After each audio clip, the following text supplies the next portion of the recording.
Ok, c'est bon. Bon. Mesdames, Messieurs de la presse, bonsoir. Comme vous le savez, nous revenons là du tribunal où notre bien-aimé Jean-Bertrand Antilly a été extrait pour être entendu par rapport au service qu'il a été donc victime. Ce soir, nous avons tour à tour M. Marc Bona Isandi, que vous connaissez très bien, qui va vous entretenir sur justement la problématique. Je passerai donc la parole après Marc à Madame Nathalie Izimo, qui va elle aussi donner son avis sur cette même problématique. Et ensuite viendra Georges Pagan, que vous connaissez très bien. Vous savez aussi que la présidente du comité de libération n'est pas là. Elle est allée, on est appelé en urgence à la puissance centrale de Libreville parce que son mari se porterait très mal. Il se sent très mal. Washington aussi, Washington, la Hongrie, dans les mêmes conditions, c'est pour cela que nous ne l'avons pas ici. Si elle termine là-bas rapidement, elle viendra nous rejoindre. Sans plus trop tarder, je vais laisser la parole à M. Marc pour vous dire ce qu'il a entendu là-bas. Nous étions avant que les autres prennent aussi. Je vous remercie. Merci aux médias d'être venus pour cette conférence de presse. Nous avons souhaité avoir à nos côtés les familles des victimes que nous sommes en train de défendre. Comme le pasteur vous l'a dit, la mère de Bertrand devait être là, mais après avoir vu son fils au tribunal et tout ce qu'elle a pu constater, je pense qu'elle a été frappée par une sorte d'indignation, et elle ne peut pas être avec nous. Madame Oyougou, comme le pasteur le dit, s'est rendue à la prison centrale pour apporter de l'aide et des médicaments à son mari. Nous nous sommes rendus ce matin à la prison centrale de Libreville, pas la prison centrale, au tribunal de Libreville, parce que les informations que nous avons vues vendredi dernier, qui faisaient état de la torture sur Bertrand Zibi, ces informations nous ont conduit à donner quelques alertes, tant au niveau national qu'au niveau international. Et nous avons approché les avocats qui se sont précipités aussi du côté de la prison centrale pour s'enquérir de la situation. Et effectivement, ces avocats ont adressé une correspondance après avoir rendu visite à Bertrand à la prison. Ils ont adressé une correspondance au juge d'instruction et au procureur pour non seulement dénoncer ces faits de corruption, de torture, et aussi pour que le juge d'instruction puisse constater effectivement les sévices corporels sur Bertrand Zibi. C'est ce qui a été fait ce matin. Nous sommes allés au tribunal et Bertrand Zibi effectivement a été présenté au procureur au juge d'instruction pour effectivement constater ces services. Je voudrais tout simplement rappeler une chose. Le Gabon est signataire d'un certain nombre de conventions internationales sur la protection des droits humains. Il n'est pas admis, quelle que soit la faute commise par un détenu, il n'est pas admis qu'un détenu soit victime d'une quelconque violence. Je dis d'une quelconque violence. Encore moins des actes de torture. Ce n'est pas admis. Quelle que soit la faute commise. C'est écrit noir sur blanc. Si le Gabon ne veut pas respecter ses propres textes, ses propres engagements au niveau national, il peut au moins respecter les conventions internationales qu'il s'engage à signer et à ratifier. C'est le cas de la Convention contre la torture. Le Gabon l'a signé. Je ne voudrais même pas aller au-delà, c'est-à-dire en termes de ratification, le Gabon l'a signé. Tout récemment, le Gabon est passé à Genève devant la Commission des droits de l'homme pour se défendre. Nous avons suivi le ministre de la Justice qui est garant de la défense des droits des citoyens. Ce ministre s'est défendu en proclamant ouvertement que le Gabon respectait les droits de l'homme. Le ministre de la Justice, M. Nkeya, l'a proclamé publiquement. Et nous sommes là face à un cas de torture sur un détenu politique. Non seulement cette personne n'est pas jugée depuis bientôt 2 ans, mais en plus, du fait d'avoir découvert dans leur cellule, je ne dis même pas sa cellule, dans leur cellule, parce qu'il n'est pas seul dans cette cellule, un téléphone ne donne pas droit à ce que Bertrand a vécu. D'après le témoignage de son avocat, de ses avocats, il aurait été non seulement enchaîné, cagoulé, torturé, je dis bien torturé, devant le directeur général, le directeur de la prison, pas le directeur général, le directeur de la prison et son adjoint. Ils assistaient à la scène, c'est eux qui ont donné l'ordre. Ce sont ces responsables de la prison centrale qui ont donné l'ordre aux agents pour les torturer. Ce n'est même pas un fait, mais c'est un fait réel. C'est un fait réel, les témoignages de Bertrand sont là, et ce sont les avocats au sortir de cette rencontre qui ont fait ces révélations. Nous disons, c'est inadmissible. C'est inadmissible. Le directeur de la prison centrale est identifié.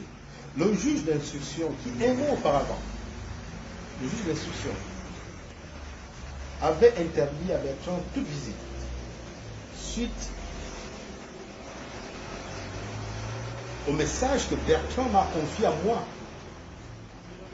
lors de la visite que je lui ai rendue. Au cours de cette visite, Bertrand m'a demandé à moi de passer un message à toute la population, un message de résistance. Que lui, il tient debout en prison, et que nous qui sommes dehors, nous devons tenir le cas parce qu'on s'est engagé dans une sorte de résistance. Et ce message n'a pas plu aux autorités judiciaires, aux autorités du tribunal, de la prison centrale, et du coup, depuis un mois, les parents ne peuvent plus rendre visite à Bertrand. Et comme si cela ne suffisait pas, il subit cette torture. Nous disons, au niveau de la société civile, que les responsables de ces faits sont bien identifiés. Par rapport à la torture, le directeur de la prison centrale, son adjoint, tous les bourreaux sont identifiés. Le ministre de la Justice, qui ne dit rien consent, est identifié. Le juge d'instruction, qui déjà, est-ce que le code de procédure pénale ou le code pénal, je ne suis pas juriste, donne droit à un juge par rapport à un simple petit message, à ce que le détenu ne puisse pas bénéficier de la visite de ses parents? Alors qu'on nous dise, qu'on nous donne le passage qui le dit. Aujourd'hui, le juge d'instruction a entendu Bertrand Zébi. Nous attendons que les sanctions tombent par rapport à cet acte criminel. Parce que c'est un acte criminel. Vous ne pouvez pas enchaîner quelqu'un, encagoulé. Et pendant des heures, vous êtes en train de frapper. Bertrand, quand il est rentré, quand nous l'avons vu au tribunal, il boitait. Et sa maman ne s'est pas rendue à cette conférence de presse tout simplement parce qu'elle est traumatisée par rapport à ce qu'elle a vu sur son fils. Ça, nous ne pouvons pas l'accepter. Nous ne pouvons pas l'accepter. Les faits de torture sont condamnés sont criminalisés au niveau international, au niveau national. Si les juges ne peuvent pas prendre leurs responsabilités ici au Gabon, ben nous allons prendre nos responsabilités au niveau international, tout simplement parce que nous ne voulons plus accepter que le Gabon devienne une terre tensionnaire. Les autorités sont complices de ces faits. Ils oublient une chose, la prison n'est pas réservée à une classe. Tout le monde peut passer à la prison centrale. Tout le monde, aujourd'hui, il y a des ministres qui sont incarcérés. À un moment donné, ils ne pouvaient pas imaginer qu'ils se retrouvaient à cet endroit-là. Voilà un peu ce que je peux dire à ce niveau. Je pourrais répondre à un certain nombre de questions que vous allez poser. Merci. Nous allons continuer cette fois-ci avec Mme Nathalie Zimo, qui va... Nous sommes au 21e siècle. Nous sommes dans un pays qui a ratifié un certain nombre de conventions, le respect des libertés fondamentales, des droits humains. Et vraiment, ce qui se passe dans notre nation ne manque pas de nous sidérer.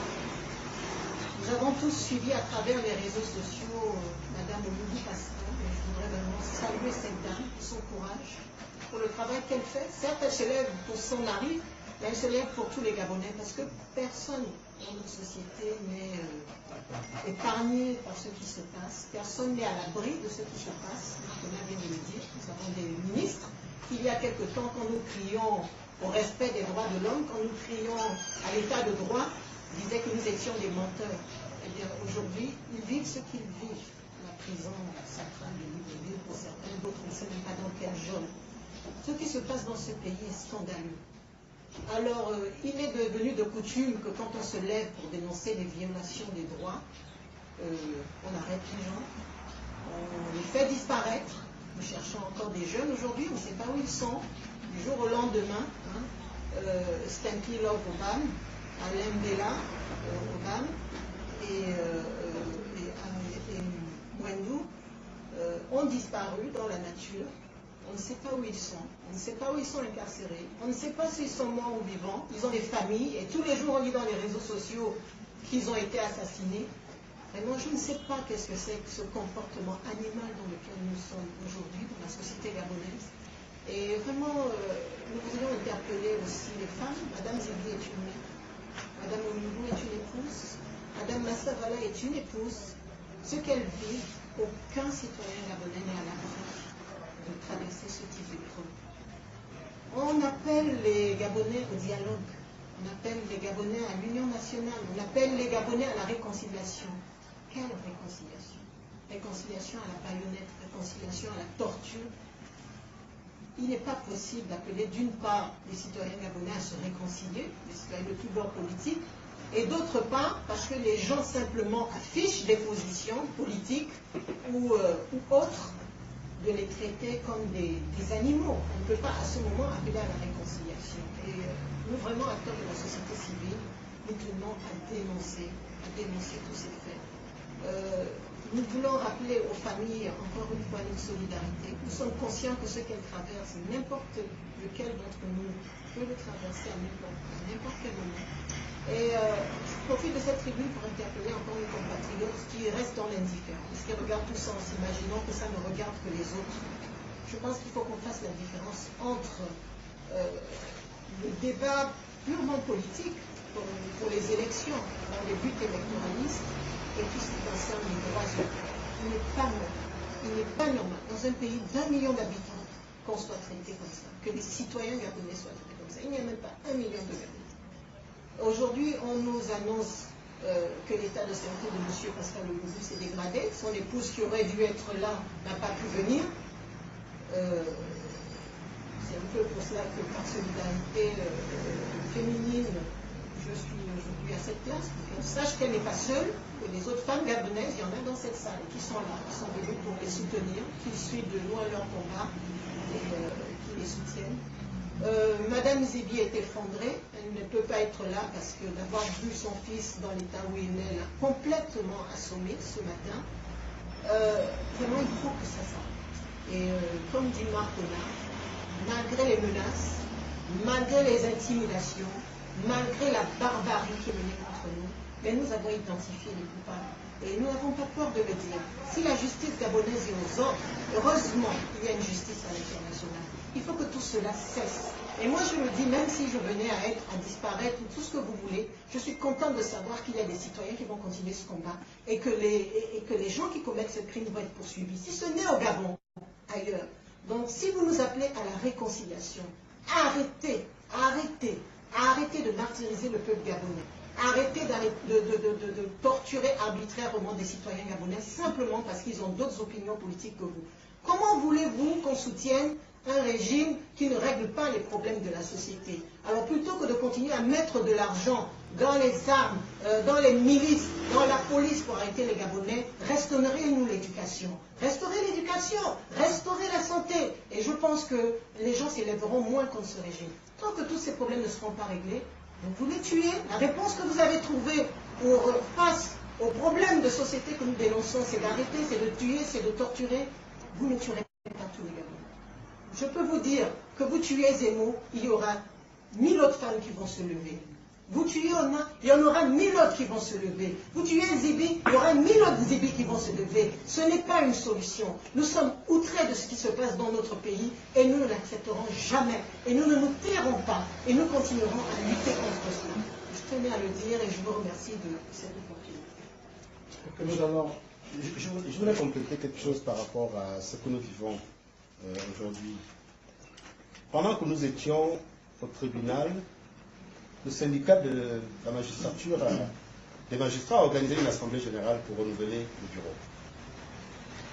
Nous voulons passer un message à tous les magistrats. Nous voulons passer un message à tous les magistrats.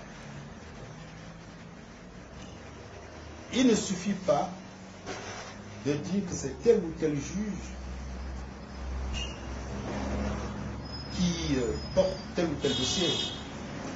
Il suffit aussi que le corps des magistrats, ensemble, se battent pour restaurer la justice dans ce pays. C'est pas l'affaire d'un juge. Beaucoup ont tendance à dire, attendez, bon, tel juge, c'est lui qui gère tel dossier, on ne peut pas intervenir. Non. Ceux des juges, ceux des magistrats qui estiment que certains juges ne font pas leur boulot, que certains juges sont considérés comme des soldats du pouvoir, je pense que ceux-là peuvent dénoncer les autres publiquement. C'est facile. Pendant que eux, ils sont en grève, on continue à traiter certains dossiers de manière secrète, de manière confidentielle. Les juges d'instruction continuent à prendre des mesures de manière personnelle, mais ils oublient que ces mesures sont prises dans l'enceinte du tribunal. Et que l'image du juge, du magistrat national, du magistrat gabonais, est impactée par cette façon de fonctionner. Il n'y a pas de justice au Gabon. Quand on parle de justice, quand on va au tribunal, ce sont les mêmes magistrats que nous rencontrons. Ils sont dans le même bâtiment. Pas conséquent. J'en appelle au moment où ils viennent de renouveler le bureau de leur syndicat. Je demande, eux aussi font partie de la société civile, je demande que ces collègues aillent jusqu'au bout de leur combat. Que ce combat ne soit pas seulement un combat des magistrats, que ce soit un combat pour une justice équitable dans notre pays. Il n'est pas question que les citoyens soient complices du traitement animal infligé à leurs collègues, à leurs concitoyens. C'est pas normal. C'est pas normal qu'on assiste impunément à des traitements décidés par un juge, décidés par un directeur de prison, comme si les détenus étaient des animaux, des bêtes sauvages. Et j'apprends que ce fameux directeur est très assidu dans les églises éveillées. On le voit dans les églises éveillées. Mais bon sang, qu'est-ce qu'il va faire dans les églises, ce directeur de la prison centrale, M. Mitomba? Qu'est-ce qu'il va faire dans les églises? S'il est capable d'ordonner qu'on traite un être humain comme un animal, qu'est-ce qu'il va faire dans les églises? Et que les pasteurs qui acceptent ce type de personnes se rendent aussi complices des agissements de ces personnes. Et nous nous disons aujourd'hui, et je le dis à haute intelligible voix, que nous n'allons plus laisser passer ce genre de situation. Nous allons prendre nos responsabilités, ça va nous coûter ce que ça va nous coûter, comme Nathalie vient de le dire, nous allons prendre nos responsabilités et que les complices, les commanditaires de ce type d'actes sachent que nous sommes derrière. Voilà. Donc, comme je le disais tantôt, nous avons écouté Jazz Paga. Et ensuite, nous nous prêterons à vos questions, si questions il y a. Ok, donc je vais revenir sur l'éclatement dégradant et les violences exercées sur les personnes en détention. Ici, la figure, l'une des figures les plus emblématiques, n'est-ce pas, parmi les prisonniers politiques, se trouve être notre compatriote Landry Washington, qui a eu le malheur d'avoir critiqué, n'est-ce pas, le régime tyrannique d'Ali Bongo, de critiquer sa filiation avec Madame Patience Dabani. Ses affirmations, ses propos dans les réseaux sociaux lui ont valu une arrestation arbitraire, un enlèvement depuis l'avion, à sa descente d'avion, il y a bientôt 20 mois. Ça fait 20 mois que Landry Washington, un citoyen gabonais qui a également la nationalité américaine, croupit dans les geôles du régime sans que une quelconque culpabilité ait été prouvée. Donc c'est une arrestation politique pour les mobiles politiques. La chose la plus dramatique, c'est que Landry est aujourd'hui gravement malade. Landry a le cœur. J'ai rencontré un certain nombre d'experts médicaux qui attestent que Landry est gravement malade. Landry est hypertendu. C'est un hypertendu, comme lui, il est hypertendu comme moi. Suite à la répression sur les régimes, j'ai attrapé depuis plus de 10 ans une hypertension. Landry Washington est hypertendu.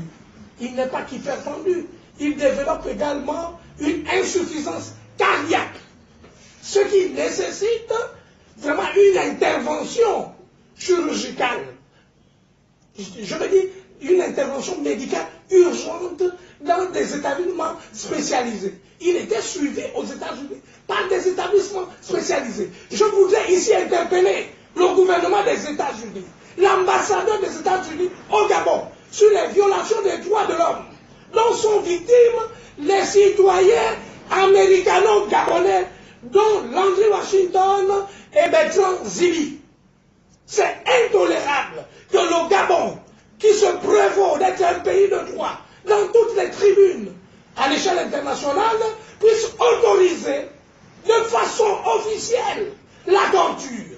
Lorsque un directeur de prison supervise personnellement la torture sur des détenus politiques, nous sommes arrivés à un niveau, au paroxysme, vraiment, des violations des droits de l'homme, des violations des principes démocratiques. Parce que démocratie et droits de l'homme vont de pair. Un État démocratique est supposé respecter, n'est-ce pas, les droits de l'homme. Les droits de l'homme sont le fondement de la démocratie. Il n'y a pas de démocratie sans respect scrupuleux des droits de l'homme. Le droit à un procès équitable est un droit civil et politique. Est un droit civil et politique reconnu par le pacte international relatif aux droits civils et politiques dont le Gabon se réfère dans le titre préliminaire de sa constitution de 1991, qui est la constitution de référence. Donc, le dispositif, n'est-ce pas, juridique du Gabon repose sur le pacte, qui est la norme en matière de respect des droits de l'homme et des principes démocratiques. Hein? Donc, ces personnes n'ont jamais la culpabilité, je veux dire, de Landry, de Zibi et des 30 autres détenus politiques n'est pas prouvée. Ils sont coupables de rien. Ils sont détenus parce qu'ils ont dénoncé la gestion scabreuse du Gabon par le clan Bongo. Ils sont en prison parce que Nzibi s'est levé pour dire qu'Ali Bongo était disqualifié pour conduire au processus politique parce qu'il avait échoué, il n'avait pas pu répondre aux besoins et aspirations du peuple gabonais, il n'avait pas pu réaliser les promesses de son premier mandat. Donc, publiquement, M. Zibi a démissionné. C'est son droit de désavouer un régime, un président qui n'honore pas à ses promesses électorales. M. Landi a contesté, n'est-ce pas, la gestion du Gabon, a contesté le fait que la nationalité de M. Ali Bongo n'était pas prouvée. Il n'était pas prouvé que M. Ali Bongo était effectivement un enfant dont la mère génétique c'était Mme Patience Tabaki. Tout simplement pour ça, M. Ali Bongo et M. Landi Washington est depuis 20 mois isolé, 20 mois emprisonné. Il n'a pas de médicaments, il n'a pas de traitement. Je dis, M.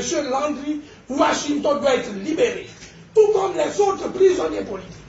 Nous n'allons pas lâcher, nous allons aller jusqu'au bout, puisque la torture est généralisée.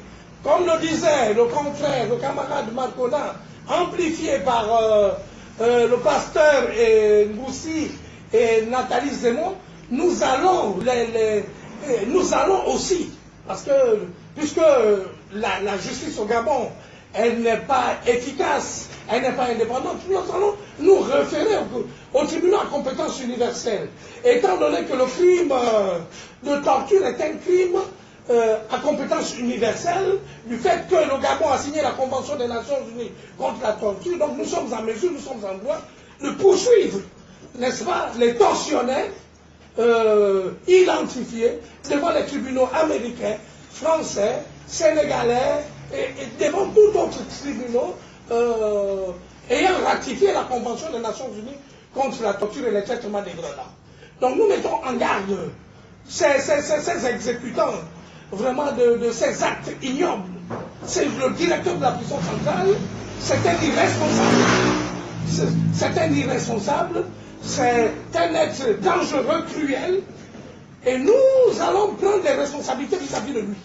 Nous savons qu'il prétend être un pasteur, mais un pasteur, un homme de Dieu, ne pratique pas la torture, un homme de Dieu ne pratique pas l'injustice, un homme de Dieu ne pratique pas la terreur sur ses prochains. Un homme de Dieu est marqué par l'amour. Le sentiment principal qui prévaut dans le cœur, dans l'âme, dans la personnalité d'un homme de Dieu, c'est l'amour. L'amour. Mais il n'a pas d'amour, il terrorise les gens, il emprisonne, il fait torturer, il utilise des moyens vraiment criminels pour réprimer les gens qui sont déjà dans un état de souffrance, dans un état de captivité. Comme Zibi, comme Landry Washington, Oyubu, Massavala, Mwendou, Sempi et tous les autres. Donc nous voulons profiter de cette tribune vraiment pour annoncer au peuple gabonais que nous allons intensifier la campagne jusqu'à ce que tous les prisonniers politiques soient libérés. Nous allons l'amplifier dans tous les milieux. Au Gabon, à l'étranger, aux États-Unis, nous allons l'amplifier. En France, dans l'Union européenne, nous allons amplifier. Nous allons faire en sorte que ce régime, le caractère criminel de ce régime, soit reconnu par tous les gouvernements des États-Unis, par le Congrès des États-Unis, par les gouvernements européens, que ce régime soit isolé. Nous allons travailler à isoler Ali Bongo et tous les criminels qui sont autour de lui, tout l'appareil répressif sur lequel repose son pouvoir. Parce qu'une démocratie ne repose pas sur la répression. Une démocratie repose sur l'état de droit. Une démocratie repose sur le respect des principes et sur la séparation des pouvoirs. Or, il exerce un pouvoir dictatorial, une mainmise sur la justice, il manipule la justice au fait de règlement de compte à ses adversaires politiques ou aux activistes de la société civile. Je voudrais, comme Marc Ona, lancer un message au syndicat des magistrats. C'est un syndicat important. Le syndicat des magistrats doit être le levier pour faire en sorte que la magistrature sorte vraiment de sa mauvaise posture. Aujourd'hui, les citoyens considère les magistrats comme des partis pris du problème gabonais, comme des collaborateurs du régime dictatorial, comme les magistrats qui ont collaboré avec le régime nazi ou avec le régime de Saddam Hussein, qui étaient des instruments de répression. Nous demandons donc à nos frères magistrats, qui sont courageux et qui mènent aujourd'hui une grève pour la libération du secteur de la magistrature, à vraiment faire un pas vers le large, aller au large, aller au bout du combat, à se libérer de cette oligarchie, à faire en sorte que la magistrature soit débarrassée des éléments corrompus, soit débarrassée des conflits d'intérêts, soit débarrassée de la mainmise politique. La magistrature est un pouvoir indépendant du pouvoir politique. Les magistrats doivent agir en toute âme et conscience, sans interférence politique. On ne viendra pas vous mettre un pistolet pour rendre une décision. Vous savez bien que, messieurs les magistrats, madame les magistrats, que Zibi est détenu de façon illégale. Il a été torturé en violation de ses droits constitutionnels. Par conséquent, M. Zibi doit être libéré. M. Landry Washington est emprisonné depuis 20 mois en violation de ses droits constitutionnels. Il est illégalement et de façon illégitime détenu. Ce dernier doit être libéré. Donc tous les prisonniers, toutes les personnes en captivité, parce que ces personnes, ces jeunes qui ont disparu aujourd'hui depuis des mois sont en captivité. Les kidnappings, les disparitions forcées sont des actes illégaux. On est dans la criminalité en bande organisée, ce n'est pas autorisé par la loi. Et ces actes sont commis aujourd'hui par des gens qui sont détenteurs de l'autorité de l'État. C'est très très grave. Ce qui trahit davantage l'image de notre pays de façon générale. Donc j'en appelle vraiment au ressaisissement de tout le monde. Et surtout, j'annonce ici vraiment notre détermination et notre volonté à faire face à tous les bourreaux de la démocratie, à tous ceux qui sont les pourfendeurs des droits de l'homme dans notre pays. Nous sommes déterminés, nous irons jusqu'au bout, jusqu'à ce que tous les prisonniers politiques, sans exception, aient été libérés. C'est notre objectif, parce que le Gabon ne peut pas évoluer avec les violations des droits de l'homme. Aujourd'hui, le Gabon est une prison à ciel ouvert. On est susceptible d'être arrêté à tout moment, on est susceptible d'être déféré devant un juge à tout moment. Il suffit de critiquer le tyran qui est à la tête de l'État pour être arrêté. Donc nous interpellons et nous appelons à la conscience collective quant à la nécessité de nous mobiliser tous pour cette campagne en vue de la libération de l'ensemble de nos frères détenus illégalement dans les geôles mortifères du régime d'Ali Bongo. Je vous remercie. Ok. Nous allons maintenant inviter à répondre à vos questions, si vous en avez. Sinon, on va terminer avec la conférence de presse. Y a-t-il des questions? Je voulais peut-être savoir avec quels moyens irez-vous jusqu'au bout quand on sait que à chaque marche, les policiers y sont, etc. Quelle serait votre stratégie en vous pour Mais je ne peux pas vous donner notre stratégie, mais vous savez, nous avons plusieurs moyens de lutte. Dans la Bible, David a renversé Goliath. Nous avons des approches multiples pour infléchir, sinon désarmer le système d'oppression. Nous savons la fragilité de l'État. Vous savez, nous allons nous attaquer au talon d'Achille du régime. Il faut faire une analyse de la situation pour comprendre que ce régime a plusieurs faiblesses. Parmi ces faiblesses, c'est la corruption structurelle du régime. C'est un régime profondément corrompu, composé de criminels politiques. C'est la corruption qui est au centre de ce régime. Ce régime ne subsiste que par la corruption. La principale faiblesse de ce régime, c'est sa corruption. Comment comprenez-vous que le président de la Cour constitutionnelle du Gabon, la première juridiction du Gabon, le président de la Cour constitutionnelle, Madame Marie-Madeleine Bouranto, soit poursuivie pour crime financier, comme un délinquant par les tribunaux français et elle préside toujours la Cour constitutionnelle du Gabon. Elle est considérée comme un criminel par la juridiction française. Elle a été entendue pendant 2 heures en décembre dernier par le pôle financier de Paris, par ceux qui traquent les criminels financiers. Elle est impliquée elle est considérée, elle a les implications dans les détournements de fonds publics, dans les blanchiments de capitaux organisés. Elle a des sociétés, alors que la loi le lui interdit. Donc elle est corrompue.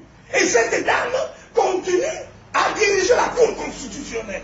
Voilà le problème. Donc, vous pensez qu'avec une telle personne, l'état de droit peut être défendu dans notre pays? Elle peut être jugée et partie dans le cadre d'un processus électoral crédible? Non. Elle est corrompue. Mon collègue Malcona et un autre acteur de la société civile ont déposé une plainte contre Marie-Madeleine Mborancho. Nous demandons aujourd'hui la démission de Marie-Madeleine Mborancho parce qu'elle est corrompue. Elle est corrompue. Le président de la Cour constitutionnelle est corrompu. Son dossier est pendant devant les juridictions françaises. Qu'est-ce qu'elle fait encore dans la Cour constitutionnelle? Le président de la Cour constitutionnelle est disqualifié pour conduire le processus électoral, pour être juge du processus électoral, juste les élections au Gabon. Voilà le problème de la justice au Gabon. Des magistrats au niveau sont corrompus, et le plus corrompu de ces magistrats est le président de la Cour constitutionnelle, qui est poursuivi par la justice française, dont le dossier criminel est pendant devant la juridiction française. Voilà l'état du Gabon. Donc, je vous disais, pour revenir à votre question, que le principal talon d'Achille du régime, c'est la corruption politique. Le deuxième talon d'Achille du régime, c'est les droits de l'homme, les violations des droits de l'homme. C'est le bilan humain qui poursuit ce régime. Plus de 300 personnes ont été massacrées le 31 août et les jours suivants. Les cadavres ont été enterrés dans les différents cimetières, dans les différents lieux actifs indigentes. Nous avons des preuves.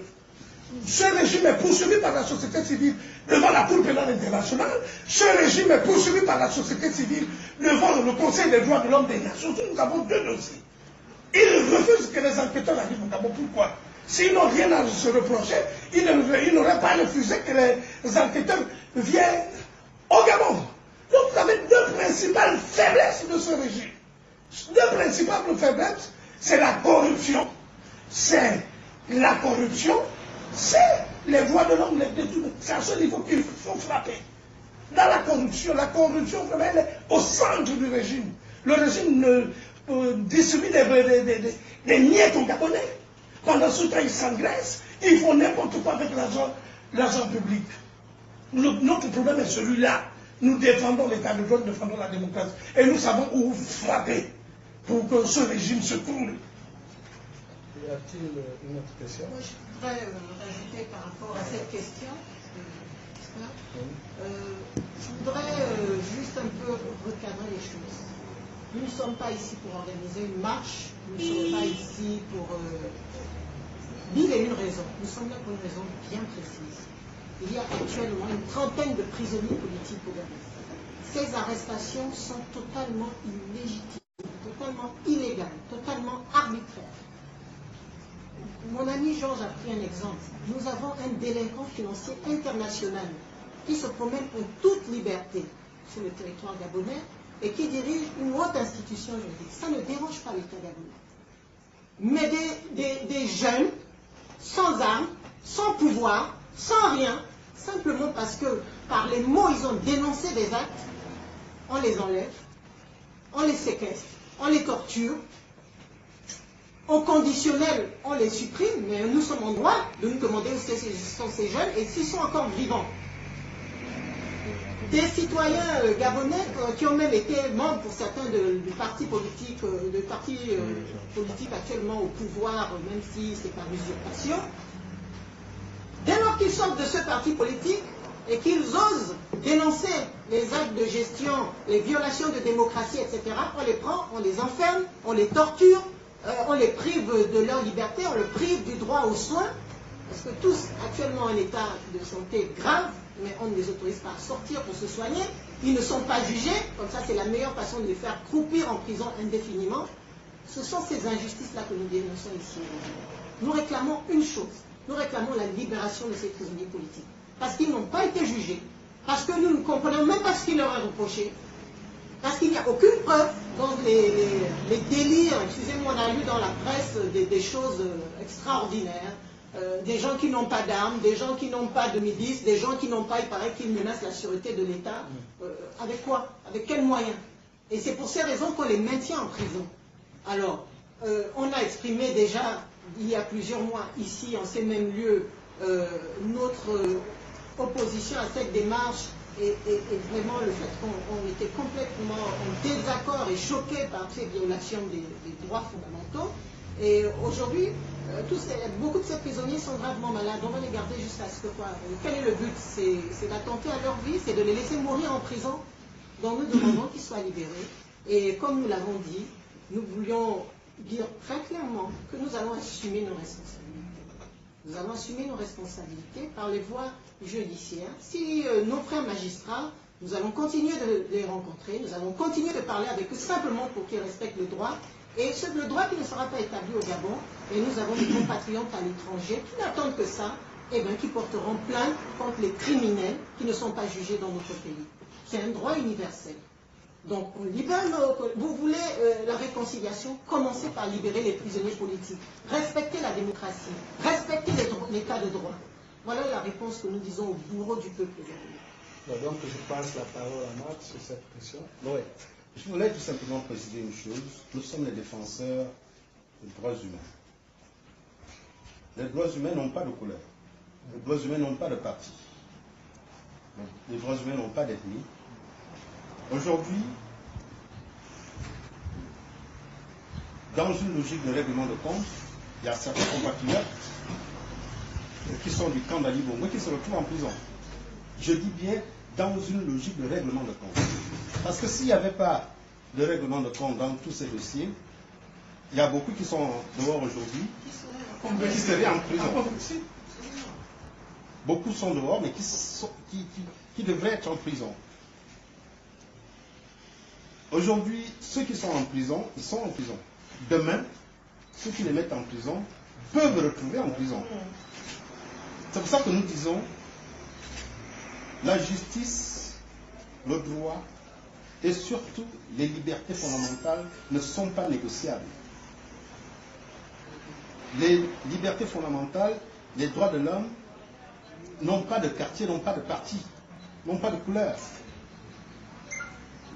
Nous parlons de Yugo, Massavara, les Transits, Landry Washington, tous les autres qui sont disparus. Nous parlons également de Ngambia, de Wada, de Ngoubou, et bien d'autres qui sont en prison, mais dans les conditions inhumaines, sans jugement. Quelles sont ces enquêtes qui n'ont jamais abouti? Ça fait 1 an que les gens sont en détention préventive. Un petit pays comme le Gabon, on n'arrive pas à boucler une petite enquête. Tout petit pays, on n'atteint même pas 2 millions d'habitants. Mais souvenez-vous, on a poignardé le professeur Ondosa devant les caméras de l'ambassade de Turquie.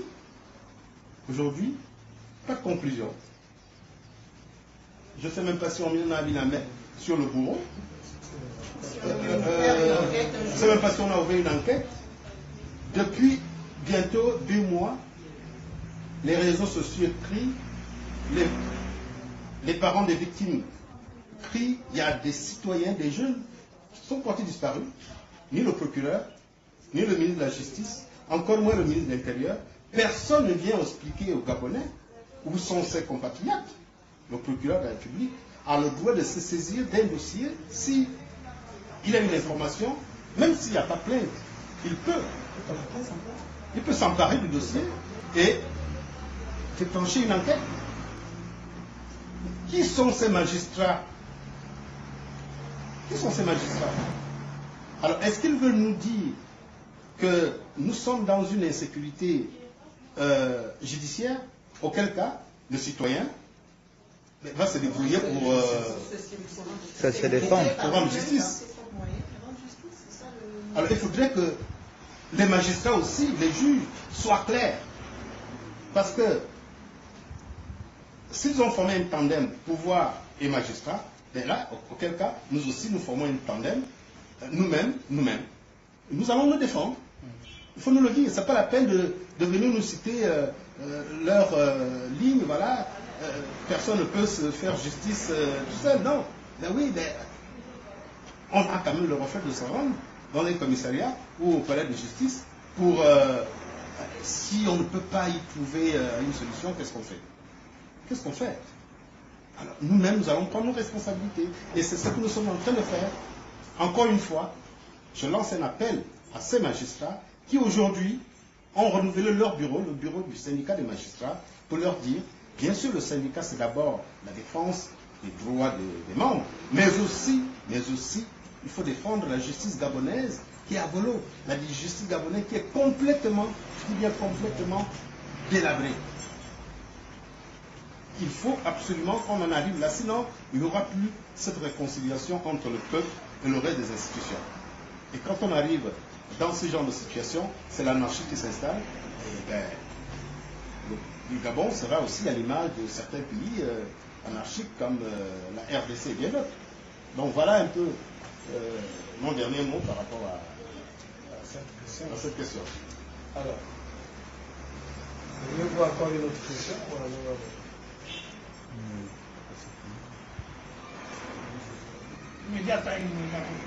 D'accord. Bon, nous vous remercions d'être venus vraiment prendre part à cette conférence de presse. Nous comptons sur vous, comme d'habitude, pour le relais de tout ce qui a été dit. Merci.